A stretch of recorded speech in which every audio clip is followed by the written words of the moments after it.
What's good, everybody? Welcome back to the channel. And as always, here we're talking about something that has something to do with money.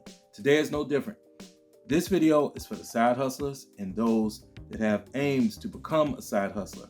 I want to tell you what are the things that you should be considering before starting that side hustle.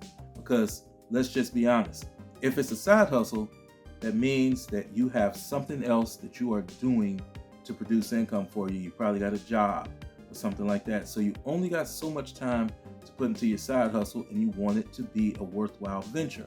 So do not move forward with that side hustle without it meeting these 4 requirements. Okay, the first requirement is if it's a side hustle, you want to see some type of return from it in a reasonable length of time. I'm going to say no more than 90 days. That's not to say that some side hustles you can start aren't worth waiting 6 months or even a year to start seeing a return on your money, or on your time, I should say. But if it's really a side hustle, you want to start seeing something, in a much shorter time span. And I think 90 days is a push. I would like to see it a lot quicker than that. But that's number 1. You need to see a return on your efforts in a reasonable period of time.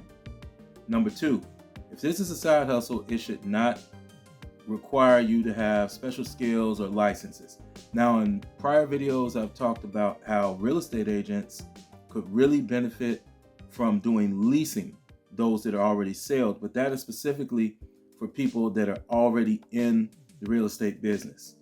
It's not for you to go out and then put in the time it takes to take classes, take state exams, pay fees, become a leasing agent, learn about the market, and then close your first rental lease commission 7-8 months later. It's not for you to do that. If you already have that skill, go for it. If you're already selling real estate, pretty much just on the sales side, and now you want to add leasing as kind of the side income, and go ahead and do that. But not if you don't have that license already. It's not for you to do that. It's, for it to be a side hustle, it wants to be something that's not going to require you to have special licenses that you don't already have. Number 3, it needs to be repeatable. Let me give you an example.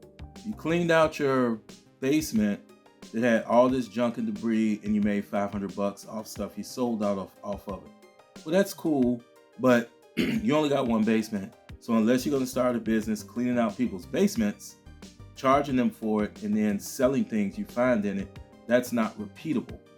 But if you had, say, an mobile auto detailing service where you went and washed people's cars and cleaned out the interior of the cars and basically detailed the cars, once word got around that you were really good at that, that becomes repeatable because more and more people are going to ask you for that service. They're going to be calling you, trying to book time on your calendar to get you to take care of their vehicle and get it looking like brand new.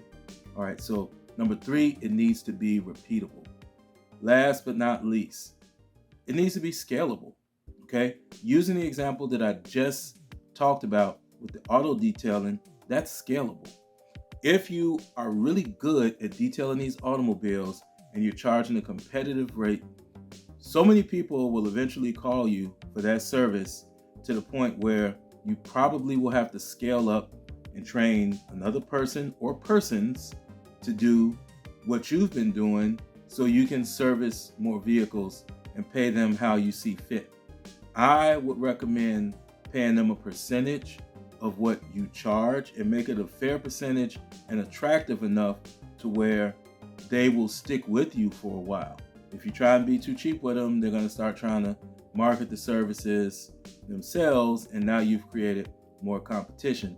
But if you give them a very fair compensation where they don't have to do the work of actually generating the leads in the business, they'll probably stick with you for a while, especially if it's just a side hustle for them.